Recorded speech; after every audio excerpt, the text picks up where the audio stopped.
అమ్మా ప్రియా చౌదరి గారు, మీరేం మాట్లాడుతున్నారమ్మా? మరి కరుణాకర్ సుగురా గారు మాట్లాడిన మాటలు మీకు వినపడట్లేవా? నీ చెవులు మూసుకొని ఉన్నవా? చెవులు వినపడట్లేదా? ఏమ్మా, మణిపూర్ లో స్త్రీలని బట్టలు ఇడిపించి రోడ్ల మట్టి నడిపించిన రోజు ఎటుపోయిందమ్మా నీ రోషము?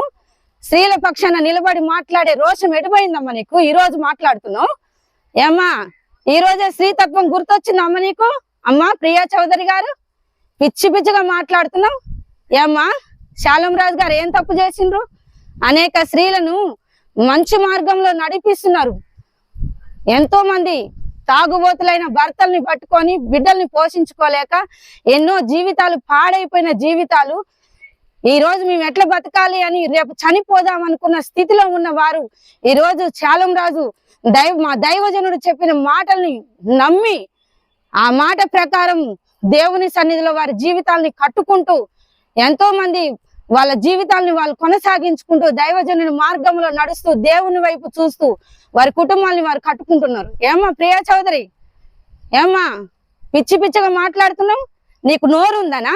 క్రైస్తవులు స్త్రీలు గారా? ఏమ్మా ఇవాళ మాట్లాడావు క్రైస్తవుల పక్కన? మరి మేరీ మాతని ఇష్టం వచ్చినట్టు ఇద్దరి దగ్గర పడుకొని మేరీ ఇద్దరితో కడుపు చేసుకొని యేసు ప్రభు లంజా కొడుకు అని పిలుస్తూ చెప్తున్నాడు వాడు. ఏమ్మా అవి వినపడట్లేవా నీకు ప్రియా చౌదరి? చెవులు మూసుకున్నావా? నీకు చెవులు వినపడట్లేవా? పిచ్చి పిచ్చిగా మాట్లాడవాకు. దైవజనుల్ని పట్టుకొని వాడు వీడు కుక్క పంది. ఏమ్మా మనిషివి కాదు? అన్నం తినట్లే గడ్డి తింటున్నావా? స్త్రీగా మాట్లాడు. ఏమ్మా చర్చిలలో మందు తాగుతున్నారా? కండోమ్స్ అమ్ముతున్నారా?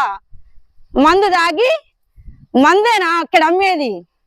చూద్దురా మరి ఒక రోజు వచ్చి. మందు తాగుతున్నారా? మందు అమ్ముతున్నారా? కండోమ్స్ అమ్ముతున్నారా? వ్యభిచారం చేస్తున్నారా?